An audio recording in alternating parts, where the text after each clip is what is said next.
বিএনপির ভারপ্রাপ্ত চেয়ারম্যান তারেক রহমান গতকাল স্বদেশ প্রত্যার্পণ করেছেন। তার সেই লম্বা বক্তব্য আমি মন দিয়ে শুনেছি। তিনি পুরো জাতির দায়িত্ব নিয়েছেন।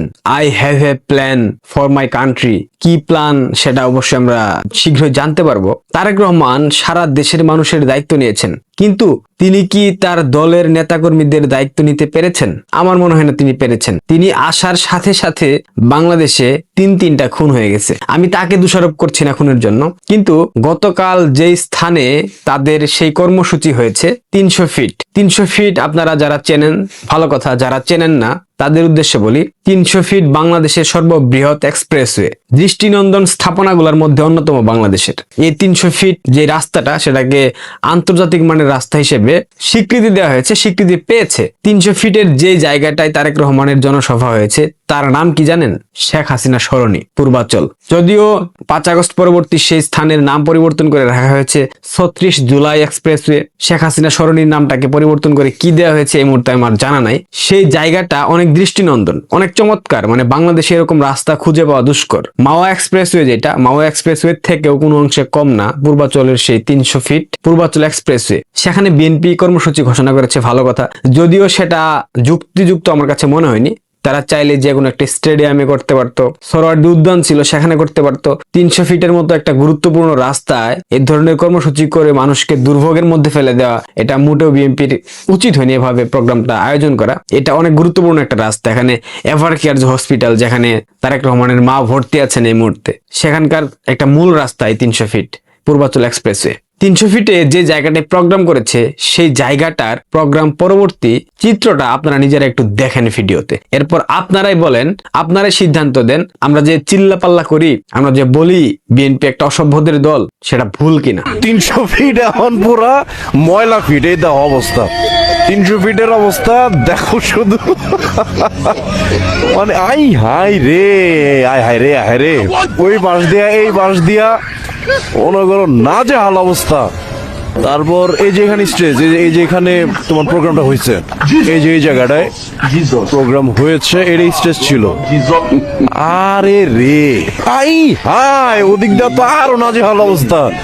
এরে রে, যেখানটায় স্টেজ ছিল তার অপোজিটে যে ডিভাইডার গুলা ছিল রাস্তার, সেগুলো ভেঙে ফেলা হয়েছে। সারির মধ্যে যে গাছগুলা ছিল প্রত্যেকটা গাছকে ভেঙে ফেলা হয়েছে ইচ্ছাকৃতভাবে। একটা দল রাজনৈতিক কর্মসূচি পালন করতেই পারে, কিন্তু রাষ্ট্রের সম্পদ কেন নষ্ট করবে? এই সম্পদ তো কোনো রাজনৈতিক দলের পৈতৃক সম্পত্তি নয়। গাছ লাগানো ছিল, দৃষ্টিনন্দন একটা পরিবেশ ছিল, সেই পরিবেশটাকে দূষিত করা হলো কেন?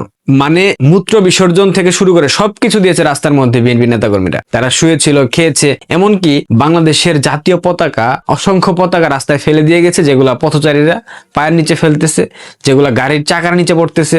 পুরো 300 ফিট এলাকাটাকে দূষিত করে ফেলা হয়েছে, সেখানে চলাচলের অযোগ্য বানিয়ে ফেলা হয়েছে। এমনটা কি বাংলাদেশের মানুষ প্রত্যাশা করেছিল? ঢাকা মহানগর উত্তর যুবদলের পক্ষ থেকে বলা হয়েছে সেখানে পরিষ্কার কর্মসূচি তারা আয়োজন করবে। মিডিয়ার প্রেসারের জন্য 2-1টা অভিনয় করলেও করতে পারে। সিটি কর্পোরেশনের পক্ষ থেকে পরিষ্কার কার্যক্রমের আয়োজন করা হয়েছে এবং সেটা 2-1 দিনের মধ্যে হয়তো বা পরিষ্কার হয়ে যাবে। কিন্তু বিএনপির নেতা তারেক রহমানের কি উচিত ছিল না তার নেতাকর্মীদেরকে সতর্ক করা যে একটা পাবলিক প্লেস, এখানে নোংরা করা যাবে না? একটা স্বচ্ছ পরিষ্কার এক্সপ্রেসওয়েকে রীতিমতো ভেঙে ফেলেছে একদম। গাছগুলা কি অন্যায় করেছিল? গাছগুলাকে কেন ভেঙে ফেলা হলো? কেন উপরে ফেলা হলো? আমরা বারবার বলি বিএনপি একটা অসভ্যদের দল। আমরা বারবার বলি বিএনপিতে যারা রাজনীতি করে, যারা নেতাকর্মী, এদের ম্যাক্সিমাম আপনারা দেখেন সিএনজি চালক, বাস চালক, রিক্সা চালক, এ ধরনের সবই আছে, কিন্তু এদের ম্যাক্সিমাম 2 নাম্বার। বিশেষ করে যেই গাজার পুটলা বিক্রি করে না স্টেশনের চিপাচাপ বা গলিগুলাতে, এই গাজার পুটলা বিক্রেতা যারা আছে ম্যাক্সিমাম দেখবেন বিএনপি নেতাকর্মী, বিএনপির সাথে রাজনীতি করে। গত 2 দিন পূর্বে একটা সংবাদ দেখলাম, আগে ভাঙারির দোকান চালাইতো, 5 আগস্টের পর সে এখন অনেক টাকার মালিক। সে নাকি এখন ভাঙারি দোকানদারদের লিডার হয়ে গেছে। ওই অঞ্চলে যতগুলো ভাঙারি দোকান আছে প্রত্যেকটার কাছ থেকে সে চাঁদা তুলে প্রতিনিয়ত। এটাই হচ্ছে বিএনপির চরিত্র। 5 আগস্টের পর থেকে বিএনপিকে সবাই স্টেশন, ফুটপাত, রেলগেট সবকিছুর চাঁদাবাজ বলে অভিহিত করে। এটা শুধু শুধু বলে না কিন্তু, কারণ তারা সেটা করেছে। 5 আগস্টের পর বাংলাদেশে ব্যাপক আকারে যে চাঁদাবাজি হয়েছে, মববাজি হয়েছে, প্রত্যেকটাতে নেতৃত্ব দিয়েছে বিএনপি। এই বিএনপির কাছে বাংলাদেশের মানুষ কি প্রত্যাশা করবে? তারেক রহমান পুরো বাংলাদেশের দায়িত্ব নিলেন, কিন্তু আদৌ আদৌ তিনি তার দলীয় নেতাকর্মীদের দায়িত্ব নিতে পেরেছেন? যদি দায়িত্ব নিতে পারতেন তাহলে তো গত 15 মাসে 150-র উপরে নিজের দলের নেতাকর্মী খুন হতো না। আভ্যন্তরীণ কোন দলের কারণে? যদি দায়িত্ব নিতে পারতেন তার দলের তৃণমূল কেন শৃঙ্খল, কেন উগ্র? বিএনপি তৃণমূলের নেতাকর্মীরা এত উগ্র কেন? তারা তো এখনো ক্ষমতায় আসে নাই, মক্কা অনেক দূর, বাংলাদেশে আসছেন তার মানে ক্ষমতায় চলে গেছেন, ব্যাপারটা এরকম না। যেতে পারেন, বাট সেই ক্ষমতা কতদিন দীর্ঘায়িত হবে সেটাও একটা দেখার বিষয়, ভাবার বিষয়। এগুলো একটু ভাববেন। সব সময় উচ্ছৃঙ্খল আচরণ করে কখনো রাজনৈতিক ফায়দা অর্জন করা যায় না।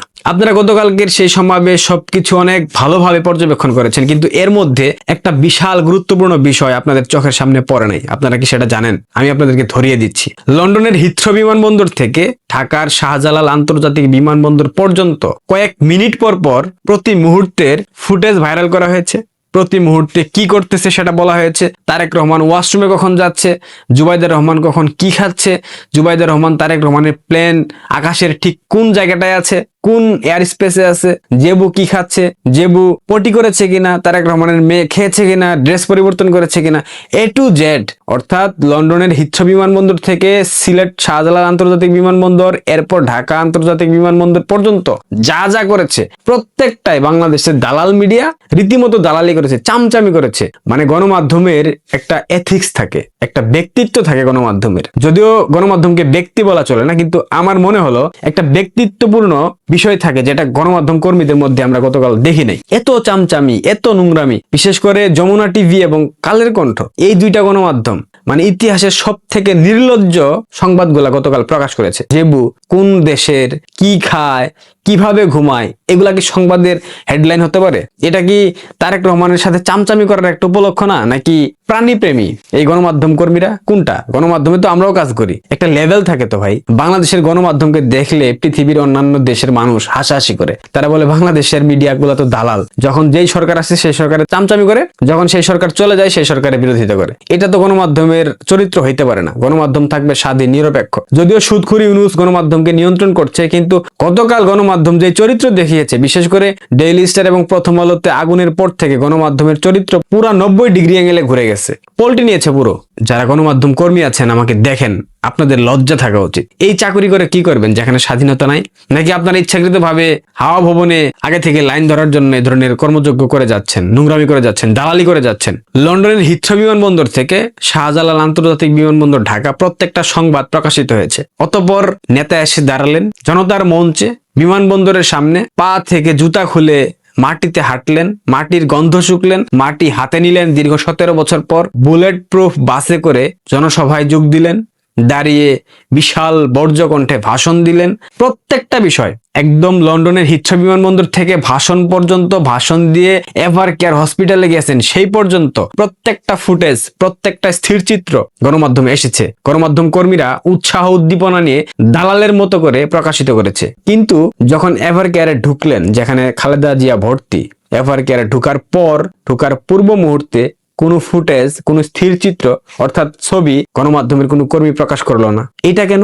সকাল থেকে সন্ধ্যা পর্যন্ত দালালি করলেন, কিন্তু এভার কেয়ারে জিয়াউর রহমানের পুত্র গেলেন তার মাকে দেখতে, সেখানে তার মায়ের সাথে কোনো ফুটেজ কেন দেখতে পাই না আমরা? কেন কোনো ছবি আমরা দেখতে পাচ্ছি না? কারণ বেগম গ্রেনেড জিয়া উনি আর বেঁচে নাই। একথা আমি অনেকবার বলেছি, আমাকে কমেন্টে যাচ্ছে তাই গালাগালি করা হয়েছে। আমি মিথ্যা বলতেছি, কেউ বলে না খালেদা জিয়া মারা গেছে, শুধুমাত্র আমার মুখ থেকে বের হয় খালেদা জিয়া মারা গেছে। যদি মারা নাই যেত তাহলে গণমাধ্যম কর্মীরা সকাল থেকে সন্ধ্যা পর্যন্ত তারেক রহমানের পোষা বিড়ালের পটির সংবাদ যদি দিতে পারে, সেক্ষেত্রে তারেক রহমানের একমাত্র মা, আপসহীন নেত্রী, গণতন্ত্রের মানস কন্যা, তার কি আপডেট? আদৌ বেঁচে আছেন কিনা? ছেলে 17 বছর পর বাংলাদেশের মাটিতে এসেছে, ছেলে আর মায়ের খুনসুটির একটা ছবি কি আমরা দেখতে পারি না? এটা কি আমাদের ইচ্ছা জাগে না? তারেক রহমান তাকে খাইয়ে দিচ্ছেন কিংবা পাশে বসে মাথায় হাত বুলিয়ে দিচ্ছেন। কই, বাংলাদেশের গণমাধ্যম তো একটা ফুটেজও বের করতে পারে নাই, কারণ সেই লাশটা হয়তোবা হিম ঘরে রাখা আছে। দীর্ঘদিন পর তো আসলে জানাজাটা হবে।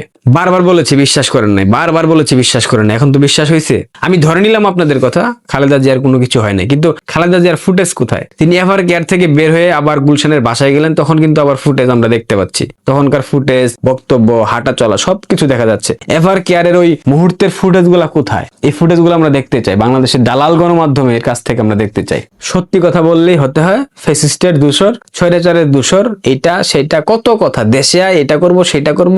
আমরা দেশে যাব, কিন্তু আমরা যখন দেশে যাব তোমাদের মতো বটেরা, তোমাদের মতো গান্ডুরা বাংলাদেশে থাকতে পারবো না, এটা মাথায় রাখবা। প্রিয় দর্শক, ভালো থাকবেন। আর এই প্রশ্নের উত্তরটা আপনারা আমাকে দেবেন, কেন এভার কেয়ারের সেই মুহূর্ত, অর্থাৎ তারেক রহমান এবং তার মা খালেদা জিয়ার মুহূর্ত আমরা দেখতে পেলাম না? কেন আমরা কোনো ফুটেজ কিংবা কোনো ছবি দেখতে পেলাম না? কেন এর উত্তরটা আপনারা আমাকে দেবেন। ইনকিলাব মঞ্চের আহ্বায়ক ওসমান হাদী হত্যা মামলার তদন্ত নিয়ে বাংলাদেশের অন্তর্বর্তী সরকার যে ডিজিটাল ম্যাজিক দেখালো তা সত্যি অস্কার পাওয়ার যোগ্য। ওসমান হাদী হত্যায় জড়িতদের বিচারের দাবিতে শাহবাগ সহ দেশের বিভাগীয় শহরগুলোতে অবরোধ কর্মসূচির মধ্যে নতুন নাটকের দৃশ্য নিয়ে হাজির হয়েছে সরকার। এতদিন ধরে পুলিশ দাবি করে আসছিল অভিযুক্তদের অবস্থানের কোনো তথ্য নেই তাদের কাছে। স্বরাষ্ট্র উপদেষ্টা বলেছেন একই কথা, তবে হঠাৎ করেই বদলে গেল দৃশ্যপাট। শাহবাগের অবস্থান কর্মসূচিতে পরিবেশ উপদেষ্টা সৈয়দা রিজওয়ানা হাসান গিয়ে বক্তব্য দেওয়ার কয়েক ঘন্টা পরে বদলে গেল পুলিশের ভাষ্য। ঘটা করে সংবাদ সম্মেলন ডেকে জানানো হলো হাদী হত্যায় জড়িতরা সীমান্ত পেরিয়ে পালিয়েছেন ভারতের মেঘালয়। কোন কোন রুট ধরে কিভাবে পালানোর ঘটনা ঘটেছে সেসবও তুলে ধরা হয় সাংবাদিকদের সামনে। একই সঙ্গে হামলাকারীদের সহায়তার অভিযোগে ভারতের 2 জনের গ্রেপ্তারের খবরও দেওয়া হয়। তবে এই খবর প্রচারের কিছু সময়ের মধ্যেই তীব্র প্রতিক্রিয়া আসে সীমান্তের ওপর থেকে। মেঘালয়ের পুলিশ এবং বিএসএফ সরাসরি উড়িয়ে দেয় বাংলাদেশ পুলিশের দাবি যে 2 জনের গ্রেপ্তার হওয়ার দাবি করা হয়েছে তাদের কোনো অস্তিত্বই নাকি খুঁজে পায়নি মেঘালয় পুলিশ। এই কঠোর প্রতিক্রিয়ার পর স্বরাষ্ট্র উপদেষ্টাও সাংবাদিকদের মুখোমুখি হন, তবে এবার আর শোনা যায়নি ভারতে কারো গ্রেপ্তার হওয়ার দাবি। লিখিত বক্তব্যে উপদেষ্টা শুনিয়েছেন পুরানো কথা, দাবি করেন তদন্তে বহু কিছু পাওয়া গেছে, তবে সেসব এখনই প্রকাশ করা যাবে না। একদিন আগে অবশ্য শাহবাগে গিয়ে সবকিছু জানিয়ে দেওয়ার অঙ্গীকার করেছিলেন জিএমপি কমিশনার। প্রশ্ন হলো, সে জানিয়ে দেওয়ার ওয়াদা শেষ পর্যন্ত কেন ঘূর্ণিপাকে হারিয়ে গেল? যেটুকু জানানো হলো সেটাই আবার কেন উড়ে গেল সীমান্তের উপরের তোপে? বিস্তারিত জানতে চলুন যাওয়া যাক বিশ্লেষণ। ঘটনার শুরুটা বেশ করুণ হলেও তদন্তের মোড়টা কিন্তু বেশ হাস্যকর।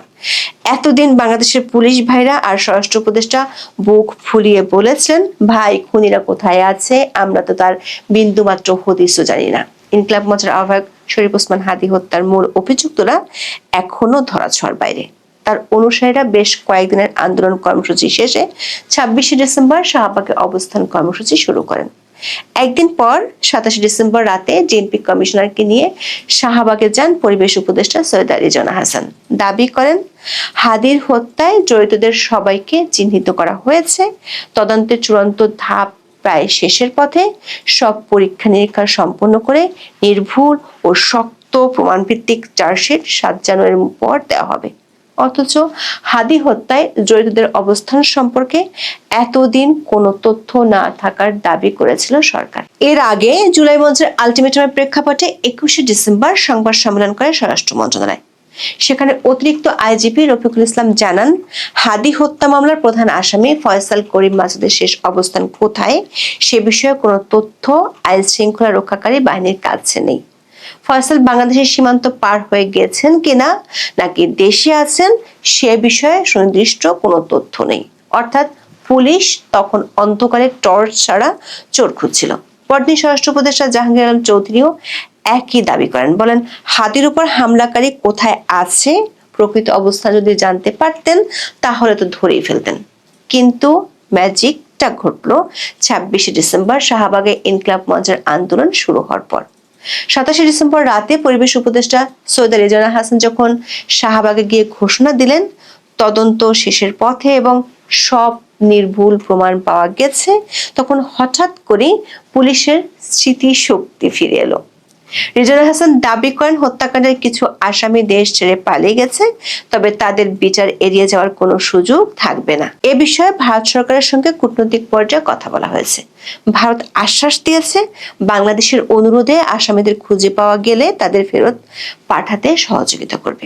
একই সাথে ডিএমপি কমিশনার এমন জোশ দিলেন যে মনে হলো পরদিন তিনি সব রহস্যের ঝুলি খুলে একেবারে ইন্টারপোলকেও অবাক করে দিবেন। ডিএমপি কমিশনার শেখ মোহাম্মদ সাজ্জাদ আলী বলেন, হাদী হত্যার মূলে যারা জড়িত তাদের প্রত্যেকের নাম, ঠিকানা উন্মোচন করা হবে। এ ব্যাপারে পরদিন ডিএমপির সংবাদ সম্মেলনের অঙ্গীকারও করেন কমিশনার। উপদেষ্টা ও তার আশ্বাসে রাতের বেলা অবস্থান তুলে নেয় ইনকিলাব মঞ্চ, কিন্তু পরদিন অর্থাৎ 28শে ডিসেম্বর ডিএমপি সংবাদ সম্মেলনে যা শোনালো তা উল্টো হাসির খোরাক তৈরি করেছে। অতিরিক্ত কমিশনার এস.এন. নজরুল ইসলাম দাবি করেন, হাদি হত্যা মামলার প্রধান আসামি ও তার সহযোগী ভারতে পালিয়ে গেছেন। ডিবি পুলিশ খুনিদের পালানোর এমন নিখুঁত বর্ণনা দিল যে মনে হচ্ছিল তারা খুনিদের অটোরিকশার পেছনে জিপিএস ট্র্যাকার লাগিয়ে বসেছিল। পুলিশ জানায়, সীমান্তের ওপারে তাদের পালাতে সহযোগিতা করেন ভারতের দুই নাগরিক পূর্তি ও সামি নামের ওই দুই ভারতীয়কে গ্রেপ্তার করেছে মেঘালয় পুলিশ। এতদিন হাদি হত্যাকারীদের অবস্থানের কোনো তথ্য না পাওয়া পুলিশ 28শে ডিসেম্বরের সংবাদ সম্মেলনে পালানোর প্রতিটি রুটের খুঁটিনাটি বর্ণনাও তুলে ধরেন। নজরুল ইসলাম বলেন, ঘটনার পর ফয়সাল ও আলমগীর ঢাকা থেকে অটোরিকশায় আমিনবাজারে যান, সেখান থেকে গাড়িতে করে কালামপুরে যান, কালামপুর থেকে আরেকটি গাড়িতে করে ময়মনসিংহ সীমান্তে যান, সেখানে ফয়সাল ও আলমগীরকে গ্রহণ করেন দুজন।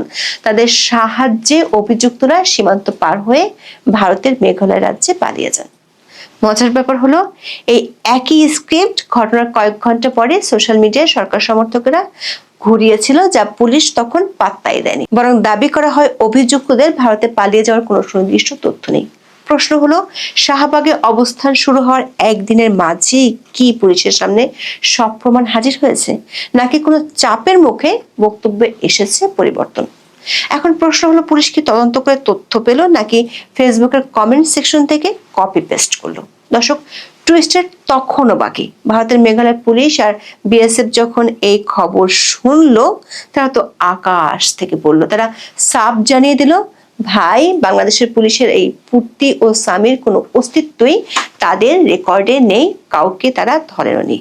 বিএসএফ আয়োজিত সরাসরি একে ভিত্তিহীন ও বিভ্রান্তিকর বলে উড়িয়ে দিলেন। অর্থাৎ বাংলাদেশের পুলিশ যাদের গ্রেপ্তার হওয়ার গল্প শোনালো, ভারতের মাটিতে তাদের কোনো জন্ম সনদই খুঁজে পাওয়া গেল না।